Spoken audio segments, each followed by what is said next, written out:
For the first time ever, playoff football in South Bend. The road to the title starts now. Every Jeremiah Love touchdown. Every Riley Leonard scramble. Every Marcus Freeman decision.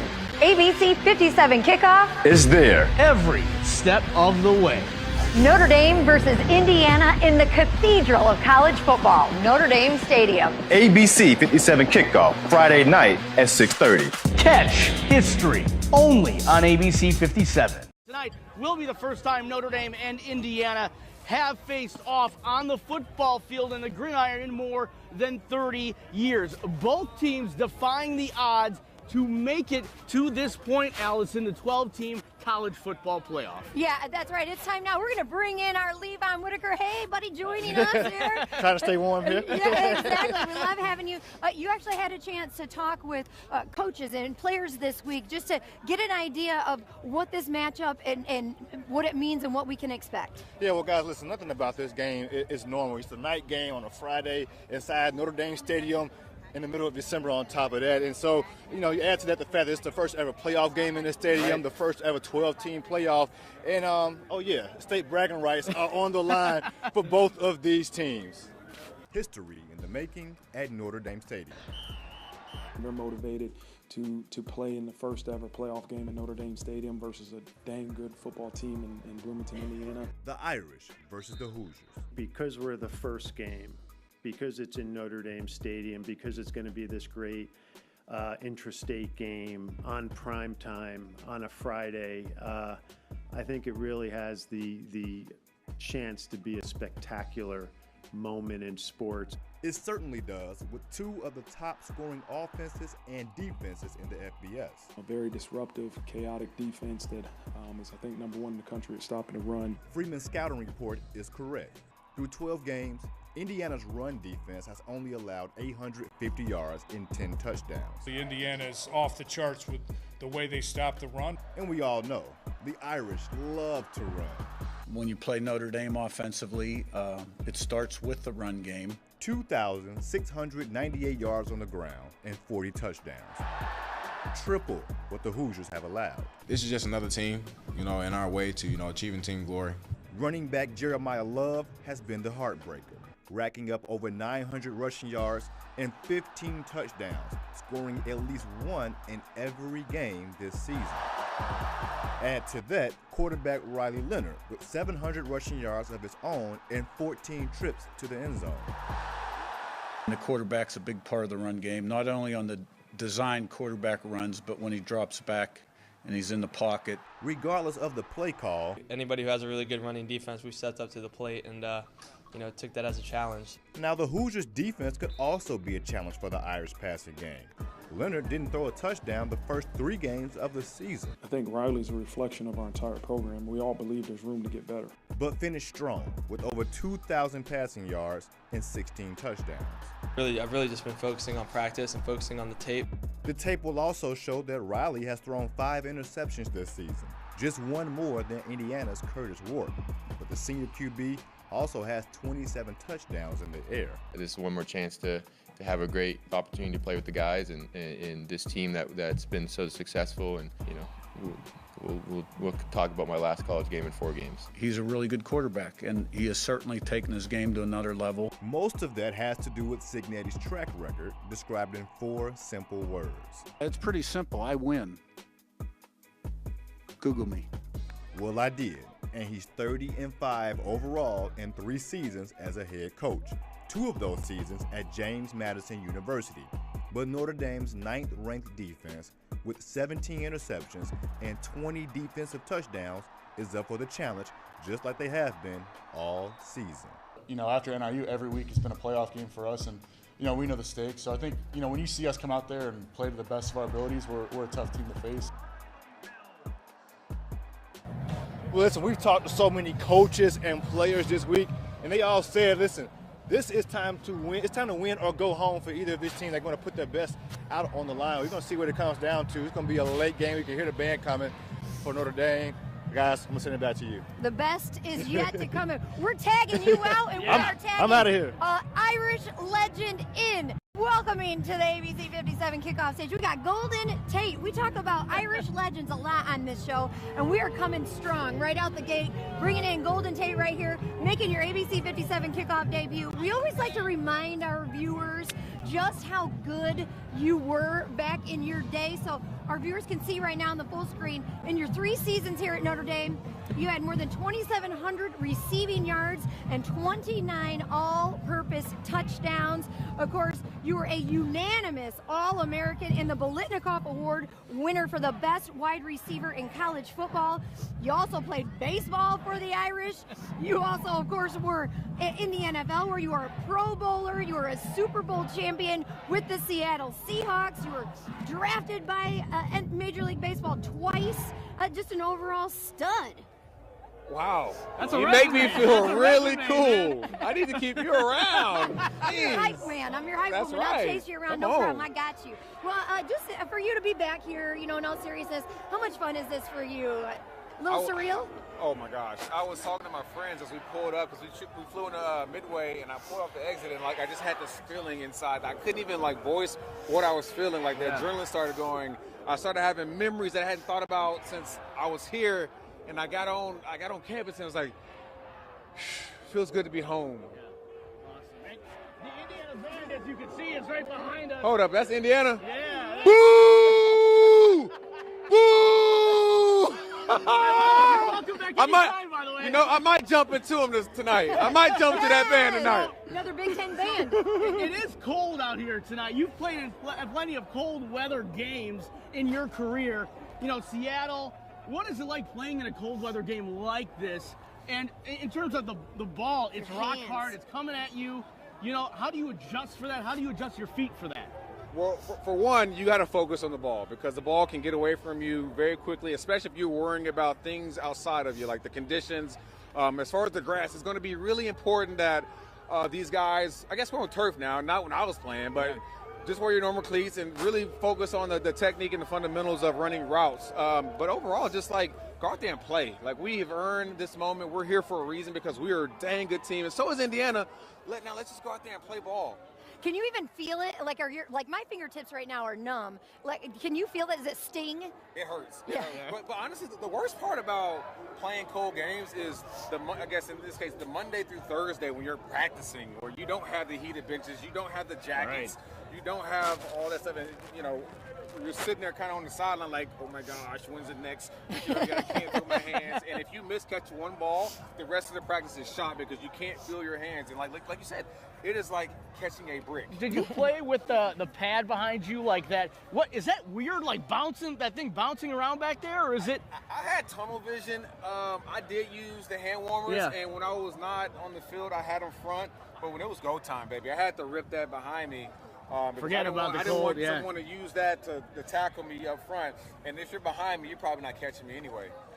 Well, I love it. Looking at this current wide receiver room, the Notre Dame receivers, there's been times where they've looked great, and there's been times where you just shake your head and you're like, what's going on out there? Just what has been your impression of this room? And, we've not seen somebody really step up as a wide receiver like you did for Jimmy Clausen back in the day. I think we have a bunch of good guys. They're still developing. Trying to figure it all out. As the game slows down, I anticipate that they will continue to get better. And sometimes, we start off slow, and then we get better and better as time and the quarters go on. And that's what I expect today. Hopefully we start fast, of course. But look, just stay with it. We had a great group of guys. We got a fantastic tight end. Riley Leonard's balling. Our run game is incredible. Our offensive line traditionally has always been good. So just be us. Yeah. You played with versatile quarterbacks too. Russell Wilson, who got out of the pocket, was really mobile. Riley Leonard does the same thing here. How do you adjust to a quarterback like that? We saw early in the season he would just kind of run with it, look for his options. If you're one of these wide receivers tonight, how do you adjust for that, or all season for that matter? How do you adjust to that mobile quarterback? Well, one thing I've learned by watching our team is that we have a bunch of receivers that will block, and that is imperative that you block, because you never want to be that guy for the reason why we didn't score 6. And so blocking on the perimeter is something I've always taken pride in, and it's very important, especially when a quarterback like Riley who can move around. Right. And you benefit from that, because guys know he can run past the line of scrimmage, so that cornerback comes off of you to tackle the quarterback, and then you're down the sideline wide open. So there was always two plays within when you have a quarterback to move around. You have the play that's called, and then you have the play that you can extend. And that's when it turns into backyard football. And someone like me used to love playing backyard football.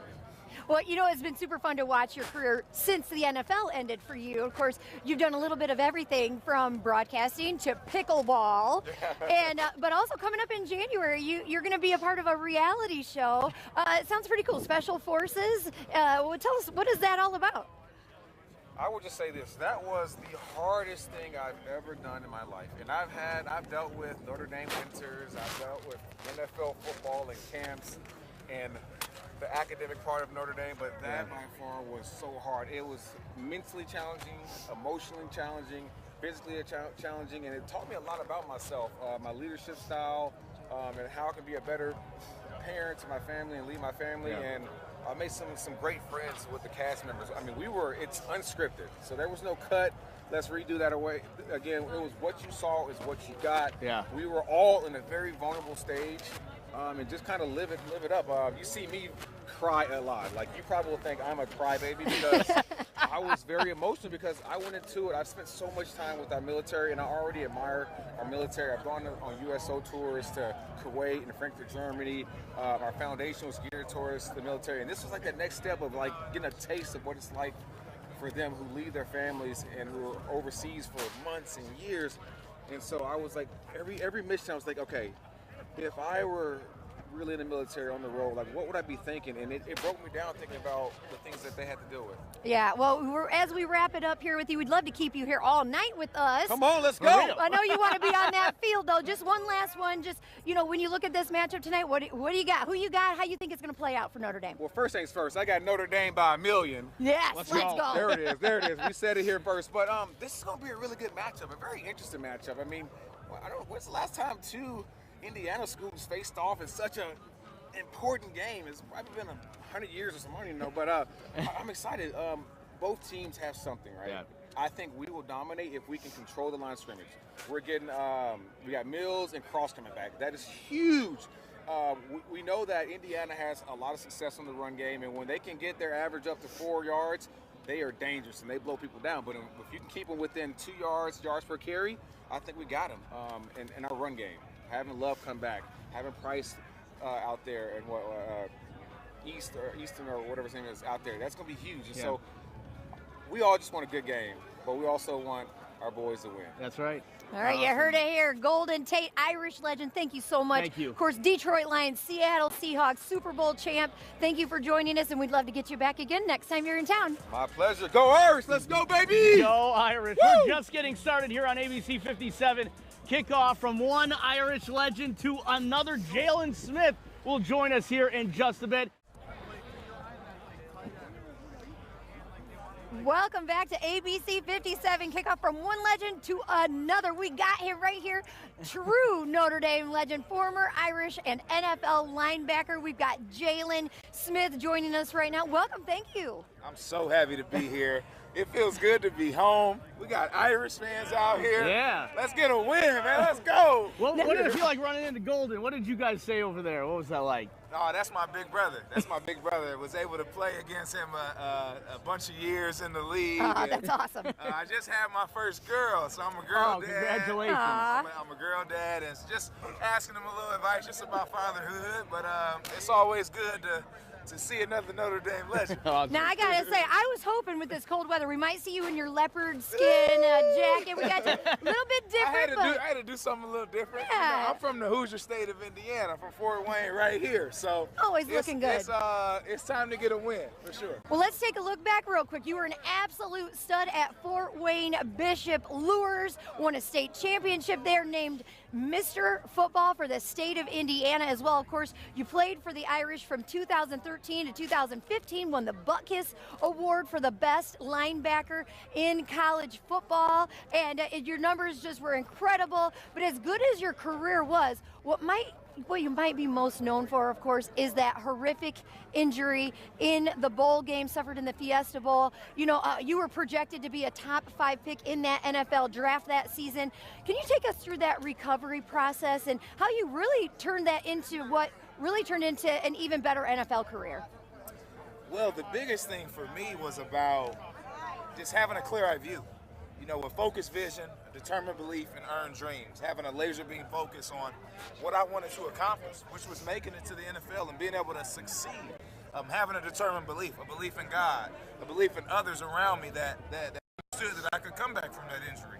And then earned dreams was just about how bad I wanted. You know, what work was I willing to put in to accomplish that goal. I won 4 state championships in high school, Wow. by the way. But, you know, a lot of people never thought I would ever play again. Yep. And for me, it was just something that I dreamt of. No regrets in playing in that bowl game. Yeah.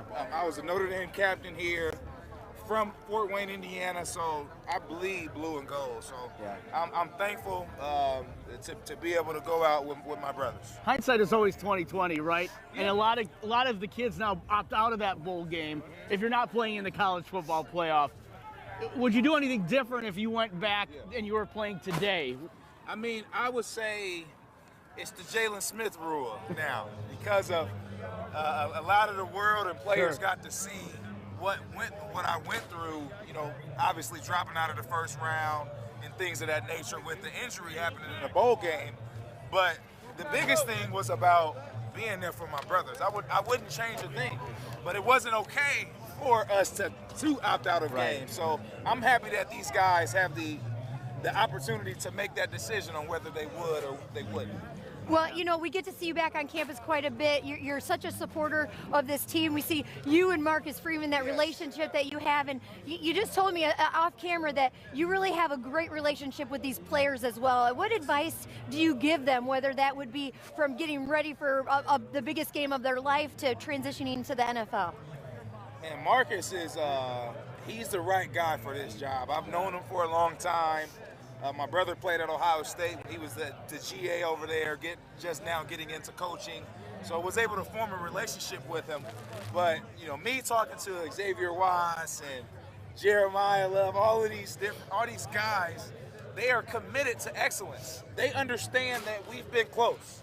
We've had opportunities to put up that next championship. It's been a long time, 1988, and here at Notre Dame, excellence is expected.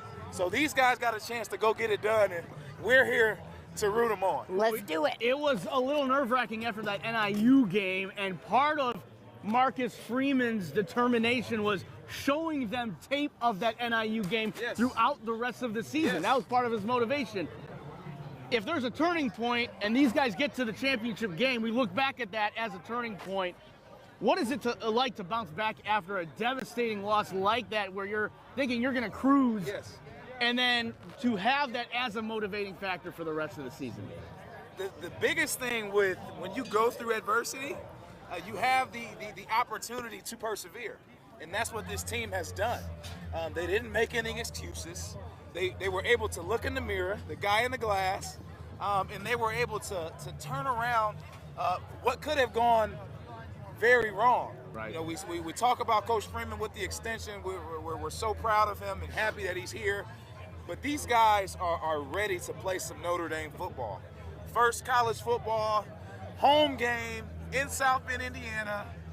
We ready to go get this thing. Before you go, just a final score prediction. I'm gonna guess you're taking the Irish? I'm taking the Irish. I'm taking the Irish 24-3. Ooh, all right. Defense getting it done. Yes. That's a defensive guy, legend right here making that goal. Defense wins championships. I'm so happy to be back home at Notre Dame campus. I actually have a Genya Ramen Bar, my own restaurant, opening up right across the street. We were wondering about that. On campus, we're ready for it. We're excited, so thankful. Thank you so much, Jaylon Smith right here, Notre Dame legend. Thank you for being with us. Entire life, he's been going over there and giving back to the community. Help the less fortunate people, people that don't have food, people that don't have water. There's nothing that can live in the earth without water. We just don't want to do handouts. We want to do hand-ups. His big thing is to teach a man to fish, not to give a man a fish. Quarterback Riley Leonard has made a huge difference here at Notre Dame, not just on the football field, but in the local community as well, working with Cultivate Food Rescue, the Ronald McDonald House, South Bend Center for the Homeless, and countless other charitable organizations, Allison. Yeah, you're right. And his strong faith and giving spirit passed down by his grandpa, who built a foundation and a cheering section more than 8,000 miles away, brick by brick. Notre Dame quarterback Riley Leonard is passionate about giving back. Hey everybody, this is Riley Leonard. You could even say helping others is in his blood. For my entire life, he's been going over there and giving back to the community. 20 years ago, his grandfather, Gib Leonard, traveled to Africa with his church group. It is great for us to go and preach the gospel, but look at these starving children. These kids sit underneath trees to go to school. They don't have any books, they don't have any pencils, they don't have shoes. That trip changed the course of his life. Really got a whooping from the Lord that said, this is what I want you to do. I want you to just go on a mission. This community deserves to be assisted. So he and his wife Lee created the Buy a Brick Foundation. Help the less fortunate people. People that don't have food, people that don't have water, people that don't have clothes, they don't have schools, they don't have clinics. So we use that acronym SAME, spiritual, agriculture, medical, and education. And that's what we want to bring when we go into a village in Zimbabwe. Since 2004, Buy a Brick Foundation has built 40 schools. They want education, they crave education. And just to see their faces, and it's almost like unbelievable. And each school block costs around $40,000. While Buy a Brick relies on volunteers, it also employs villagers. We want them to own the project. Like Kumbalani Chambo, project coordinator for Buy a Brick Foundation. People, they really appreciate, because when those projects comes to them, it's a job in creation. The Leonards not only build schools, they also provide the tools necessary for the children to receive the best education possible. We have these relationships with thousands and thousands and thousands of people and have seen their kids grow up, and they've gone through primary school, they've gone through secondary school. Some of them at this point in time have even gone off to college. Knowledge is powerful. The Leonards are also building clinics, providing health care for thousands of villagers. But they found there was still a need for more. When we go out to deliver food, you can run into people that have not eaten for 2 or 3 days. When you don't have food in your indabella, you cannot even understand when even a teacher teaching. The Leonards have built nearly 24 community gardens. Now allow these people in the villages, in the rural area where they have no food, to become self-sustaining and self-sufficient. But that hasn't been easy, with Zimbabwe in the midst of a devastating drought. You have to drink, you have to water, you have to wash your clothes, you have to do everything. Without water, there's nothing that can live in the earth. The Leonards are now working with the local government to drill wells to connect communities to the Zambezi River. We are at the bottom of the mighty Zambezi, coming to survey a place where we can draw water for the community gardens. We are so excited. Things are starting to happen. Their generosity changing these communities for the better, impacting generations. How has what you've seen him do affected you personally and your desire to help others? So my entire life, I have been exposed to the act of giving. It's kind of just ingrained in me, and I've kind of just taken all the values that he's taught me throughout the years. Riley hasn't been able to travel with his grandpa to Zimbabwe due to football and his class schedule. So for now, he's helping in other ways. Hi, Riley Leonard. Donating t-shirts to schools for their soccer teams. Thank you, thank you, thank you. They don't even have soccer balls, Allison. You know, a soccer ball in Zimbabwe at a lot of schools is made out of plastic bags that are just wrapped up real tight. The lasting legacy of the Leonard family, reaching far beyond the outstretched hands of Touchdown Jesus. To say that we're all God's children, none of us are any different. Instead, spreading a message of faith and goodwill. He put us here to love and help each other and share. You can't help but do it when you see those people. Oh my gosh, it's amazing. To families thousands of miles away in the fields of Zimbabwe. It just is priceless. You know, Gib and Lee tell me that since going over there, I mean, it's literally changed everything about the way they look at everything in their lives. It's just sincerely touched them. And you know, for just $13, you can feed a family of 5 for 2 weeks. It's incredible. Well, and what a story, and what an opportunity to speak to him and get to know Riley in that manner. Do they have plans to go back to Zimbabwe now? Yeah, actually they do. They plan to go back for 5 to 6 months even, but when they go, of course, depends on how far Riley and this Notre Dame football team goes in the playoffs. Well, they're hoping it's after January 20th because that is when the college football national championship will be, so they hope that they make it that far. They'll gladly wait till after January 20th. If you'd like to get more information about the Buy a Brick Foundation, you can go to our website at ABC57.com. Well, welcome back to ABC57 Kickoff. We're joined by another Notre Dame legend right here. We've got Notre Dame and NFL offensive lineman Alex Bars, another first-timer on ABC57 Kickoff. Thank you for joining us. Thanks for having me. Well, you know, you played for the Irish 2014 to 2018, a preseason All-American entering into that 5th year, but then you tore your MCL and your ACL, devastating just 5 games into that incredible season. How tough was that for you? Because the Irish made one heck of a run. They made their first playoff appearance that year against Clemson in the Cotton Bowl, and you had to sit back and watch. Yeah, it was tough. No, going into that season, like I knew we had like all the tools to go pretty far. A lot of great guys, a lot of great players. Obviously, to get injured, like you can't plan for that kind of stuff. But anybody could help the Irish get to that point. Like that's all I was there for.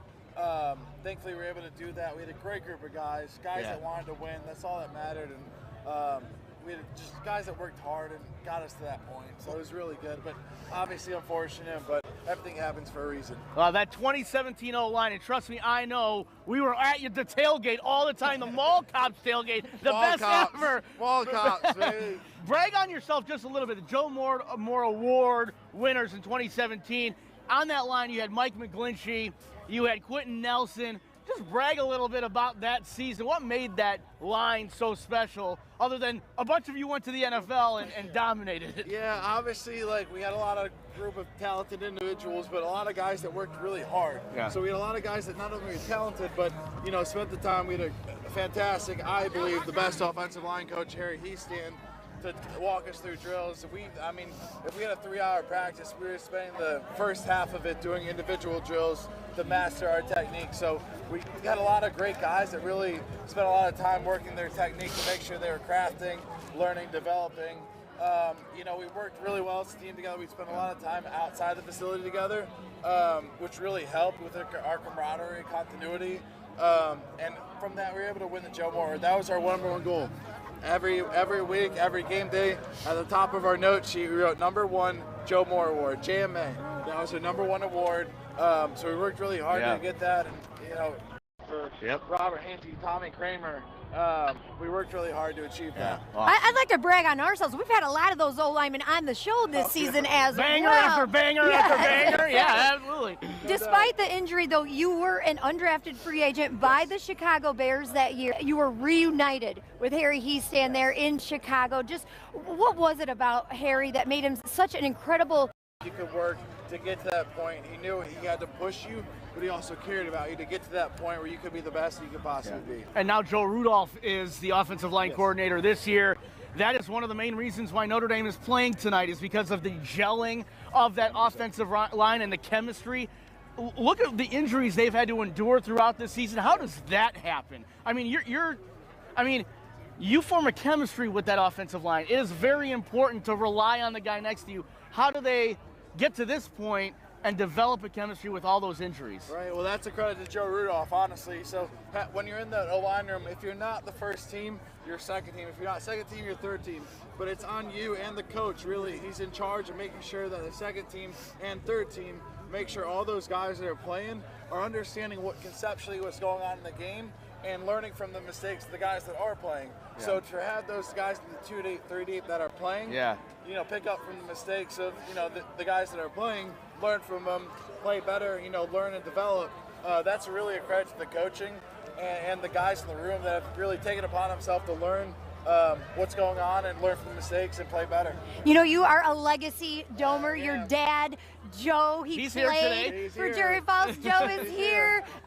You were heavily recruited in the SEC all around the nation. How much did your dad influence your decision to come to Notre Dame and to share that special bond with him? For sure. My dad played here in the 80s, 81 to 84. Under Lou Holtz, G8 under Jerry Faust, was incredible. To his credit, like, he didn't force me or, really push me that hard towards Notre Dame. When we sat down my junior year looking at colleges, Tennessee, Vanderbilt, Michigan, Penn State, he said, look, let's look at your options. What do you think are your best options? He's like, I think Notre Dame is your best option, but, like, you make your own decision. Yeah. That was the only way he ever pushed me towards Notre Dame. And I'm so glad, like, that I was able to make my own decision because it was the best decision. Notre Dame was an amazing university, school for me, and I'm glad that he did it that way. Just a house full of studs. gosh. Your brothers, Michigan, Penn State. Thank you so much Yeah. for joining us. Alex Bars, former Notre Dame and Chicago Bears offensive lineman. Amazing. Thanks for being here. Have so much fun today. Yeah, thanks for having me. All right, we're going to have so much more on ABC 57 Kickoff when we come back. Our LeVon Whittaker is joining us now once again to take us inside the lines. The Irish are basically favored by a touchdown tonight, but I want to know, where are you putting your money? Well, listen, guys, you have an interesting game here from the standpoint that each team is great at defending the other team's biggest strength. Notre Dame loves to run the ball and will no doubt be Indiana's toughest opponent in the run game, but on the flip side, Indiana will be the toughest run defense that Notre Dame has faced and seen this season. Same for IU's passing game, though. QB for the Hoosiers, Curtis Rourke, has 27 touchdowns, but this is the best pass defense he'll see in terms of forcing turnovers. Notre Dame has 17 interceptions this year. The books have the Irish right now as 7-point favorites, as you mentioned, Allison. The over-under at 52.5. Tim Murray with Vegas Sports and Information Network says both teams are really good at mirroring each other and what they do best, and he's got a good play for us in this game. Let's see what he has to say. Let's go. Me, the way that I'm looking at this game, when I mentioned Jeremiah Love and Jadarian Price, I think there's going to be a real strong emphasis on this Indiana team to try to load up the box and make Riley Leonard make some throws. And who does that ultimately favor in the passing game? And to me, that's Mitchell Evans. He hasn't been full strength up until lately. His best game of the year, no doubt, was the USC game, the touchdown reception, 59 yards receiving. And I think the books, because of his numbers so far this year, haven't really caught up to what Mitchell Evans is capable of doing. And when you think about some of the struggles that wide receivers have had catching the football, I think Mitchell Evans is going to be a target, especially on the zone defense. So look around. A number of sports books have it at 27.5 receiving yards. I think Mitchell Evans has a big day.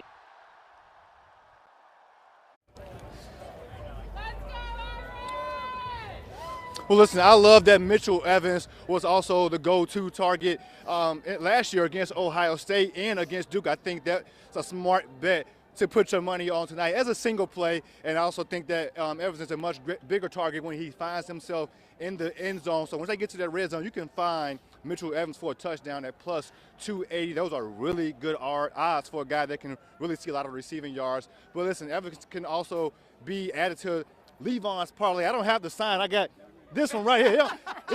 It's cold outside, baby. Listen, at plus 318, Mitchell Evans, 30 receiving yards is what it went up to since I last talked to Tim Murray. Riley Leonard touchdown, Jeremiah Love touchdown. And if you don't feel comfortable, just take the under in this game, guys. Be smart with Shamula. He is not wrong right here, but he's hot when it comes to moolah.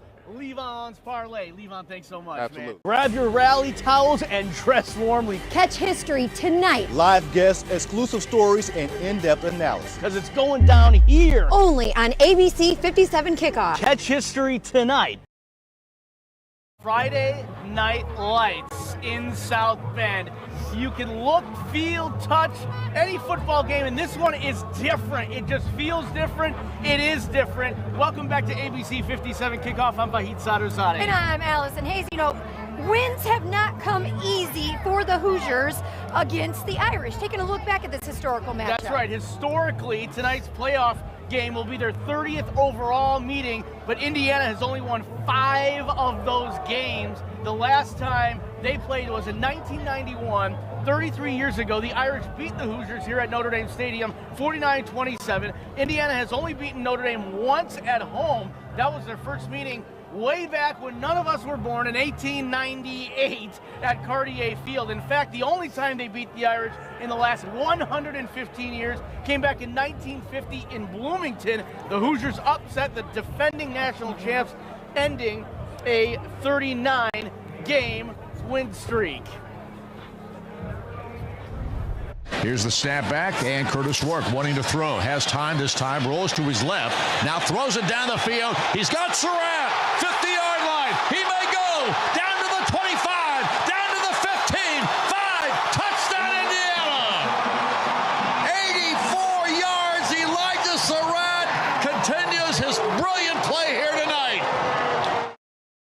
You just heard the legendary voice right here. We are joined now by Don Fischer. Don, thank you so much for joining us. You have been calling IU games since 1973, an absolutely stellar career.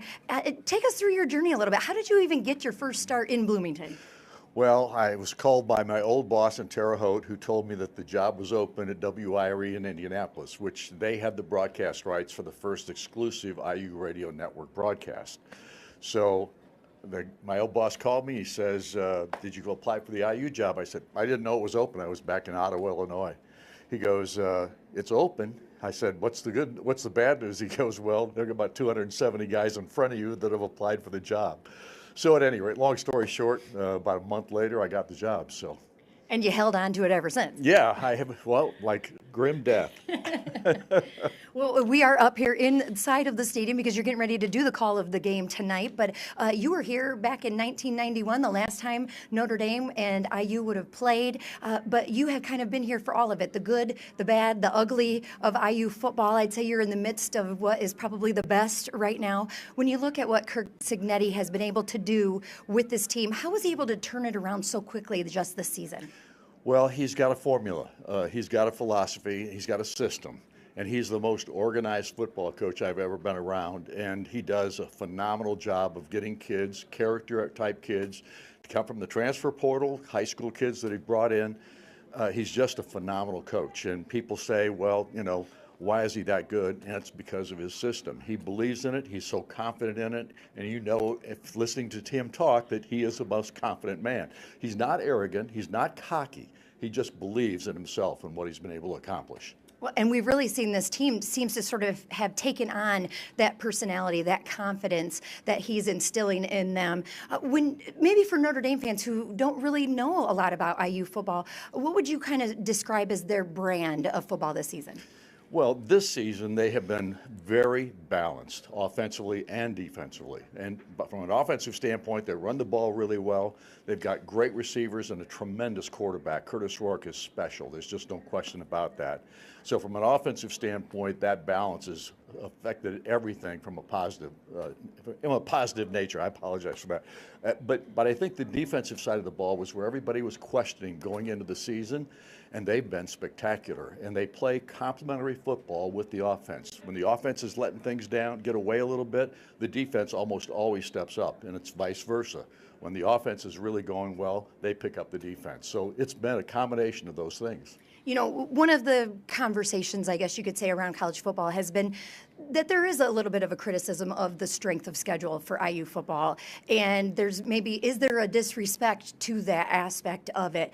And, you know, how have the Hoosiers handled that when they played their one-ranked team this season against Ohio State? They struggled, they lost that game. How were they able to overcome that and maybe overcome that feeling of disrespect as they head in to Notre Dame tonight? Well, I think that last game of the season had something to do with it. There was no question they were upset about the way they played against Ohio State. The two mistakes that were really costly, the drop punt fumble, and then, of course, the 79-yard kickoff or punt return back. So those two things really hurt that ball club, but they have rebounded from that. And they've had 3 weeks now to get ready for this game against Notre Dame, just like Notre Dame has had pretty much for themselves. So it's just going to be an interesting contest tonight, but I'm really confident in what this team's able to accomplish. You know, you mentioned just how good your quarterback is, finished 9th in the Heisman voting.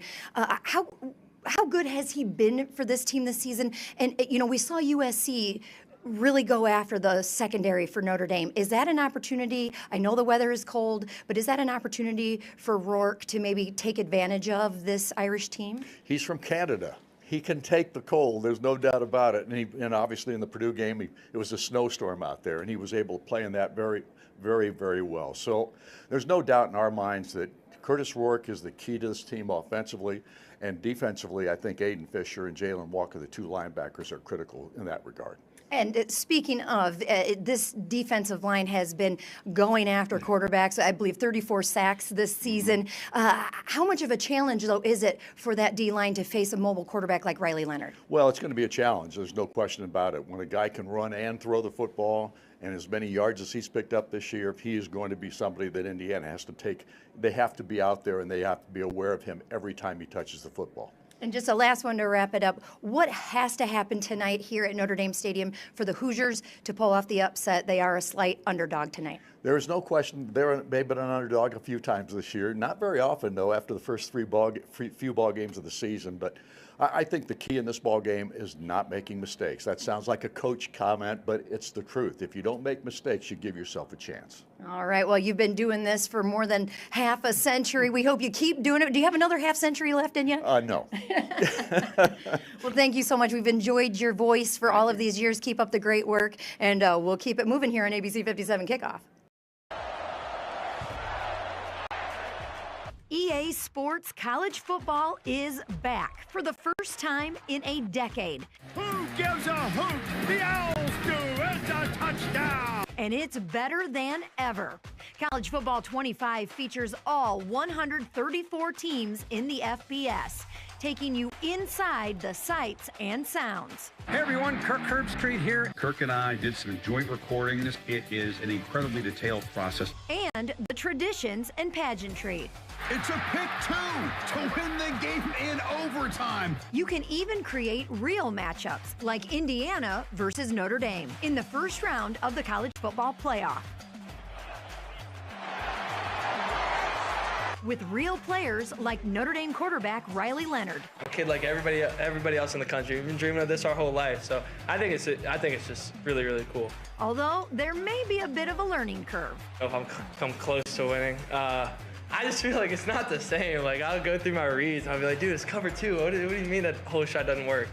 But yeah, I'm not very good at all. The game is even nostalgic for Notre Dame head coach Marcus Freeman. That's what's a part of growing up and a part of college life, especially when you play college football, the chance to play with yourself. Who often played with his Ohio State teammate, James Laurinaitis, back in college. To see yourself in the game, and you had a 96 player rating. I mean, how cool was that? It was cool. It was good. I like it even more now being able to play with the guys that are currently on our team. I think it's just so cool to see our players on that game and to watch my kids play with the University of Notre Dame's football team, and I'm glad our young people get a chance to experience.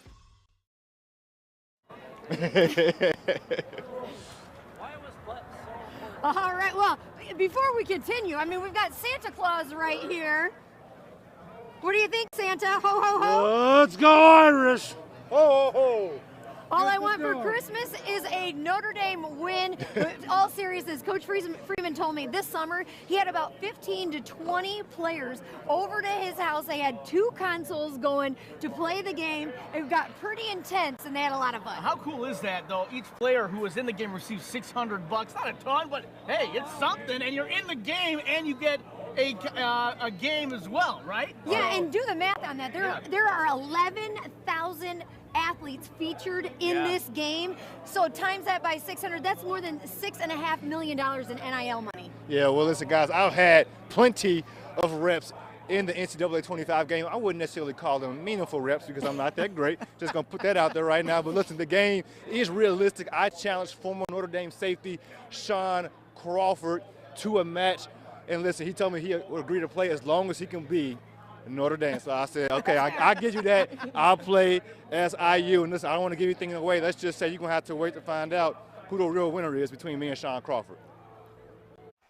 This is a preview of Notre Dame IU number 7 Notre Dame versus number 10 IU for the college football playoffs in the first round, man. I'm excited to play this game. I haven't played NCAA much, but I've heard great things about it, so let's see. As a former Notre Dame player, especially on the defensive side, which is what's thriving right now for the Irish, where do you stand when it comes to this matchup and how this game looks for Notre Dame?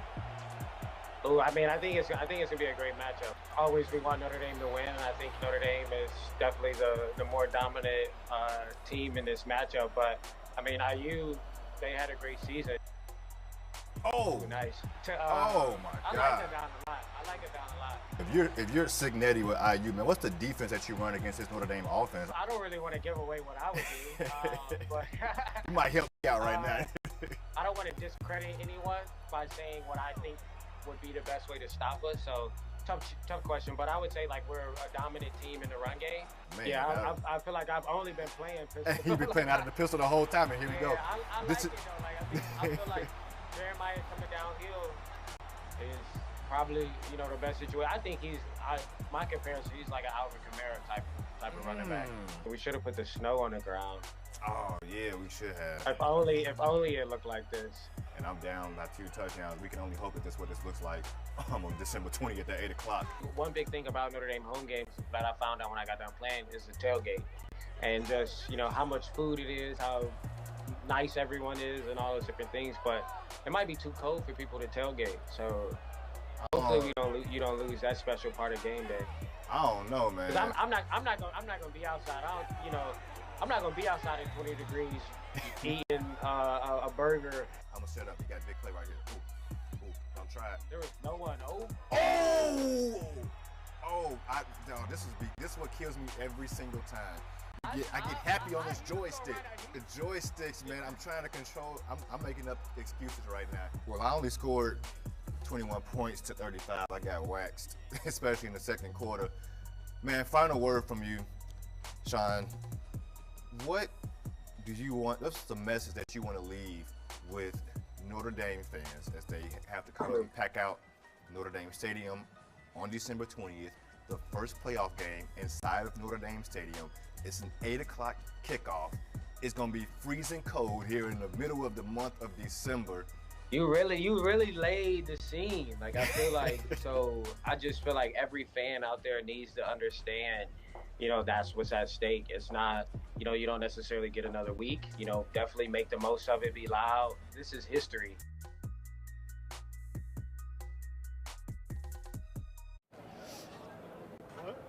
Yeah, listen, LeVon, you know, you came up on the short end there, but cool nonetheless. Well, listen, I played Santa this month. I gave a gift to Shaun Crawford. I let him get that win because that's what I want to see happen tonight against IU. You know, real time. 35-21, that could be a real score, I think. Absolutely. Just say it one more time for me. EA Sports. EA Sports. It's in the game. Let's go. ABC57 Kickoff coming back with our final predictions and one last check of your forecast. I would be lying if I say I don't think about that loss or being upset. What's past is prologue. In its simplest form, by knowing what happened in the past, can prepare us for the future. Sometimes it takes the performance that we had versus NIU to go back and say, okay, hold on. What lessons do we have to learn? And isn't this the very definition? To learn from our mistakes and our failures and turn them into future success? For head coach Marcus Freeman, that phrase and their future comes down to one word. I still believe in preparation. I choose to believe that is the #1 indicator that gives your program a chance to have success on Saturday. I won't stray from that. If the past 10 weeks are any indication of that preparation, then Indiana may be in for a long night, and the Irish could be headed for a deep playoff run. 10 straight wins, averaging nearly 40 points per game on offense, scoring 65 total touchdowns on the season, while allowing only 13.6 points per game on defense, causing 28 turnovers. We've been in playoff situational games since week 3. Since the week 2 loss to NIU, Notre Dame has played with purpose and efficiency on both sides of the ball. More importantly, Riley Leonard has been more decisive as a true dual-threat quarterback. throwing for over 2,000 yards, 16 touchdowns, and only 5 interceptions. He's also added 721 rushing yards and 14 scores on the ground. Fear is a motivator.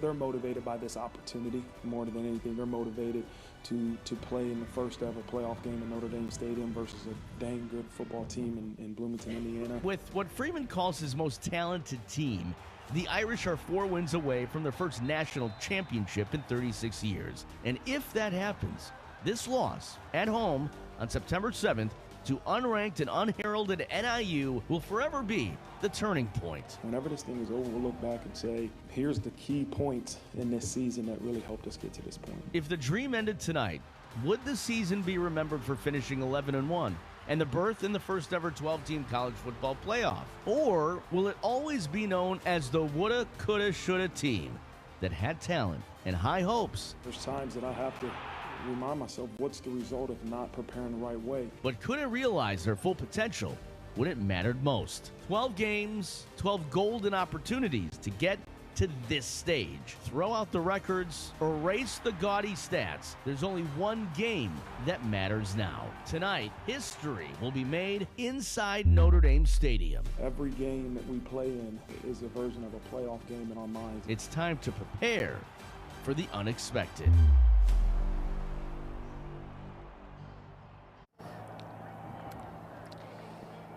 We've talked about it, we've dreamt about it, we've done anything you can about this game, and it's finally here. And I'm telling you right now, hearing Marcus Freeman, since NIU, this is not a team that anybody, much less Indiana, wants to take on in the playoffs. I think they are primed to make a deep playoff run, and you heard it from Marcus Freeman. They have all the motivation they need tonight. Well, we talked earlier about the IU team taking on the personality of their head coach in Signetti. Yep. I think we've seen this team take on the personality of Marcus Freeman, and they are confident and they are ready for this game. And guys, as we wrap it up, we want to let you know, we've got some final predictions. Who is your X factor in this game? We'll start with you, LeVon. I'm going to go with Christian Gray. They picked on this guy all game in USC. He showed up in the final minute.